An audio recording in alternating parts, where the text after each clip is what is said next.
그리고 어제 함께 확인을 해봤었던 이 프레네틱스 같은 경우도 2천만 달러 상당의 비트코인을 매입하기 위해서 현재 지속적으로 자금 모집을 하고 있다라고 하고요. 네, 여러분 안녕하세요. 파이어 시황 시작을 해보도록 하겠습니다. 오늘 비가 내리는 금요일인데요. 코인 시장의 분위기는 어떻게 흘러가고 있는지 저와 함께 점검을 해보시죠. 자, 일단 간밤 뉴욕 증시가 휴장에 들어갔기 때문에 뉴욕 증시발 이슈는 일단 코인 시장에는 큰 영향이 없었습니다. 다만 미국 증시가 휴장에 들어가면서 앞으로 코인 시장 안의 변동성은 어떻게 나올지 더 주목을 해볼 수밖에 없었는데요. 일단 여전히 간밤에도 시장에 크게 영향을 줬던 건 바로 이란과 이스라엘의 중동 이슈가 되겠죠. 미국이 이란에 대한 군사 공격을 본격적으로 검토하면서 중동 안에서의 긴장이 고조가 되고 있는 상황인데요. 일단 이란의 입장은 확실합니다. 만약 누가 됐든 너네가 우리의 핵시설을 공격하면 우리 핵무기 만들겠다라고 가능성을 열어뒀고, 트럼프 대통령 같은 경우는 어제 나온 외신 보도에 따르면 이번 주말 안으로 이란 공격할 수도 있다라는 내용이 있었는데, 오늘 또 나온 외신을 함께 살펴보면요. 오늘은 2주 안으로 이란에 대한 군사 공격 여부를 결정할 것이다. 이렇게 내용이 전해졌습니다. 지금 보시는 것처럼 캐롤라인 레빗 백악관 대변인 브리핑을 통해서 해당 내용이 확실하게 다시 한번 전달이 됐고요. 그래서 이번 주말에 미국이 이란을 공격하는 게 아니라 오는 2주 안으로 이란을 공격할지 안 할지 이 결정을 한다고 합니다. 그러니까 이란한테 2주의 시간을 더 준 거죠. 어제 분명히 이야기를 했습니다. 이란의 최고 지도자 어디 숨어 있는지 다 안다. 너네 어디 숨어 있는지 다 알고 공격할 수도 있는데 일단은 너네에게 기회를 주는 거다. 좀 이런 식으로 압박을 계속하고 있습니다.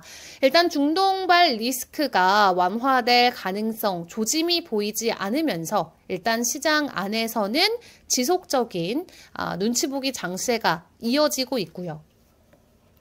그리고 여기에 어제 연준이 금리 동결까지 했었죠. 그러면서 일단은 당분간 비트코인의 보합세가 지속될 가능성이 커 보입니다. 이 미국 경제 성장 둔화 그리고 여기에 스태그플레이션에 대한 우려가 여전히 시장 안에 있기 때문에 지정학적 리스크 플러스 경제적인 요인으로 인해서 당분간 비트코인의 보합세가 이어질 수 있겠다라는 분석이고요. 다만 시장 안에서는 가격 상승과 관련해서 우리가 기대감을 키워갈 수 있는 이슈들은 여전히 많이 있습니다. 대표적으로는 기업들이 비트코인을 계속 매수하고 있다라는 팩트가 되겠죠.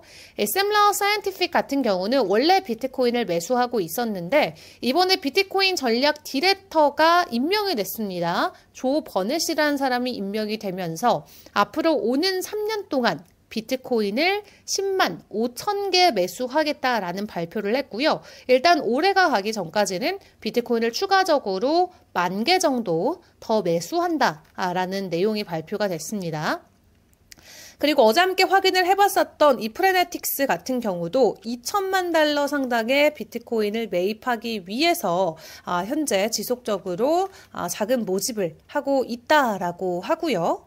그리고 이렇게 많은 기업들이 비트코인을 매수를 하다 보니까 비트코인을 비축하고 있는 상장사들이 현재는 236곳으로 확인이 되고 있습니다. 헤드라인에서는 228곳이라고 그랬는데 실시간 데이터를 체크를 해보시면 236곳이고요. 기중에서 대부분은 퍼블릭 컴퍼니, 일반 기업들인 것을 체크를 해볼 수가 있겠습니다. 그 외에 프라이빗 컴퍼니, 거버먼트, 정부라던가 ETF 물량도 상당히 많고요. 아니면 이제 거래소 쪽 물량들도 있는 거를 체크를 해보실 수가 있겠습니다. 자, 이런 기관들, 이런 주체들이 들고 있는 비트코인의 물량은 벌써 300만 개가 넘어가는 수준인데 그중에 가장 큰 비중을 차지하는 건 당연히 ETF 쪽의 물량이고요. 그리고 퍼블릭 컴퍼니, 마이클 세일러의 스트래티지 회사 같은 경우도 이쪽에 속하게 되겠죠. 그래서 지금은 일반 기업과 ETF 쪽에서 비트코인을 가장 많이 비축을 해나가는 모습을 체크를 해볼 수가 있겠습니다. 트럼프 대통령 취임 전까지만 하더라도 암호화폐와 직접적으로 관련이 있는 회사들만 비트코인을 매수를 해줬었는데 지금 보시는 것처럼 이제 비트코인 같은 경우는 정말 다양한 기관과 기업에서 매수를 하는 하나의 자산이 돼가고 있는 상황이고요.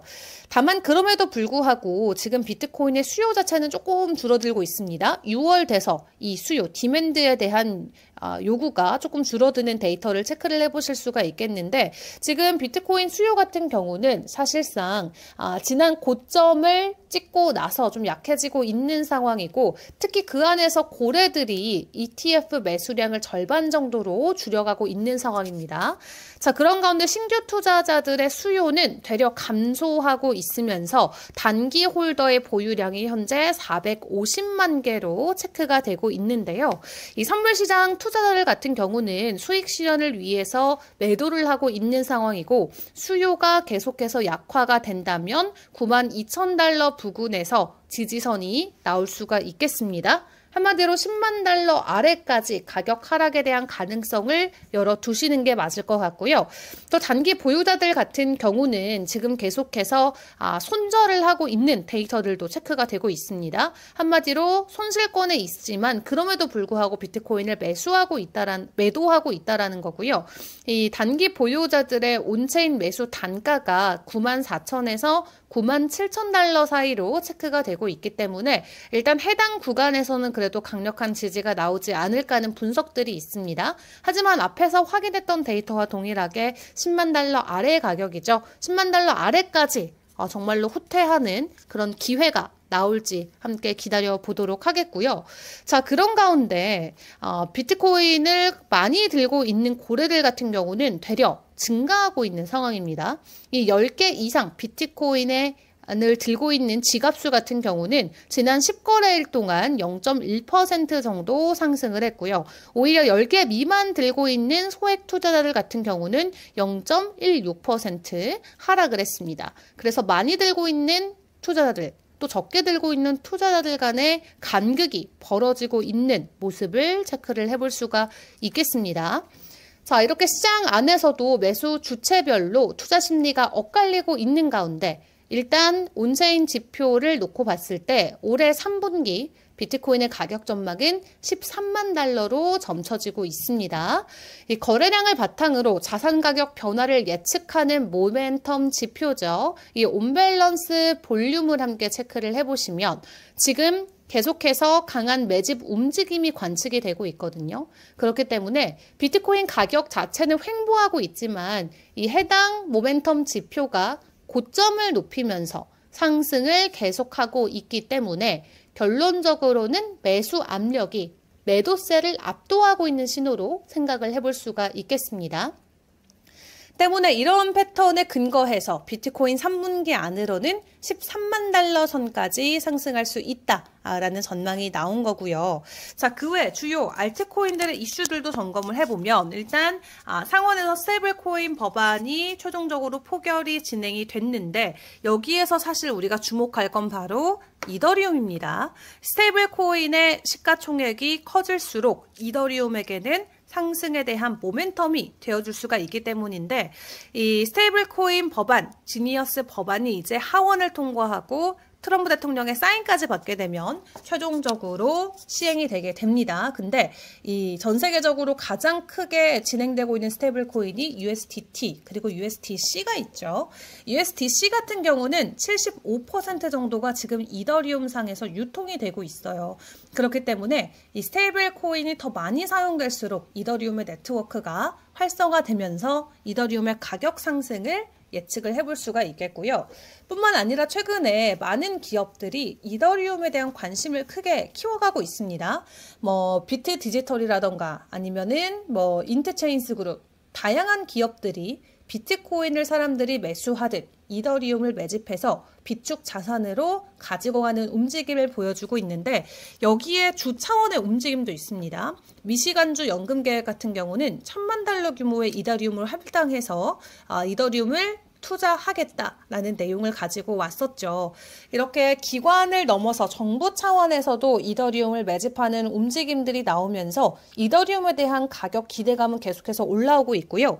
무엇보다 블랙락 같은 경우는 지금 보시면 7억 달러가 넘는 이더리움을 6월 돼서 샀고요. 그 뒤로 하나도 매도를 하지 않았습니다. 오히려 비트코인의 ETF를 매도하고 이더리움 쪽으로 매수를 진행하는 그런 움직임들을 블랙락이 보여주고 있고, 덕분에 이더리움 같은 경우는 가격적인 관점에서도 긍정적인 이야기들 계속 나오고 있죠. 4,000달러 돌파할 수 있다라는 긍정적인 전망 나오고 있고요. 이외 특징주로 함께 체크를 해볼 건 세이가 있겠습니다. 세이가 10% 정도 반등하는 모습이 나왔는데, 이 와이오밍 스테이블 코인 블록체인 후보로 선정이 됐다라는 소식이 전해지면서 가격 반등이 나오고 있습니다.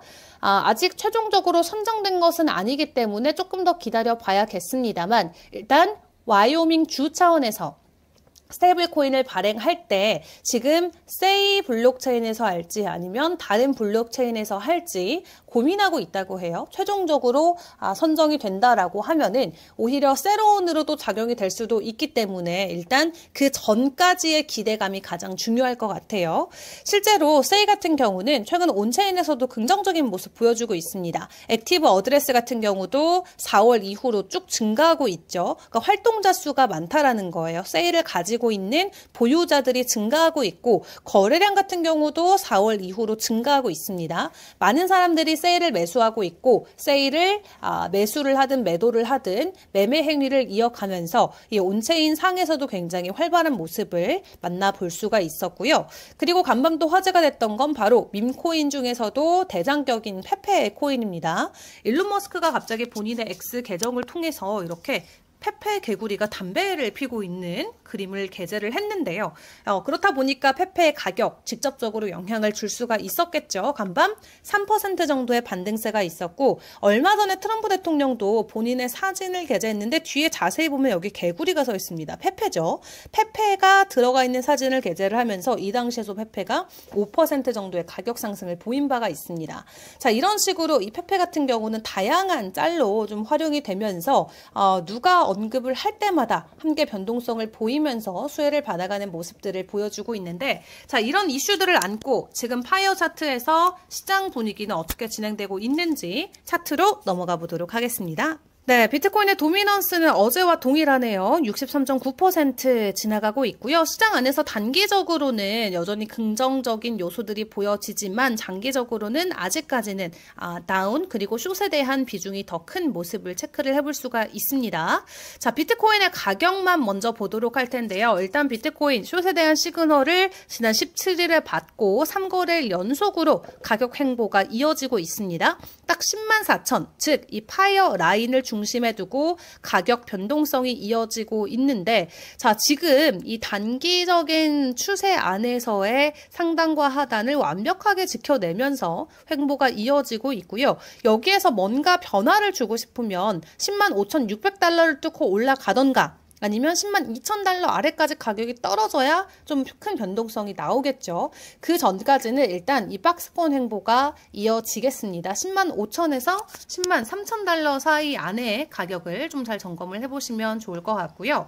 그리고 시장에 관심을 계속해서 받고 있는 이더리움 같은 경우는 지금 보시면 오늘 어제 저녁이었네요. 어제 저녁 11시를 기준으로 숏에 대한 시그널이 일단 떴습니다. 다만 오늘 오전을 기준으로 파이어 라인 위에 가격이 형성이 되면서 일단은 반등을 해주는 모습이 나오고 있고요. 장기 추세는 아직까지는 하락을 가리키고 있는 가운데 단기는 약간의 상승 채널이 그려져 있습니다. 자, 여기에서 또 2,540달러를 터치를 하고 다시 내려올지, 아니면 이대로 2,550달러를 뚫고 쭉 올라갈지를 지켜보는 게 중요할 것 같아요.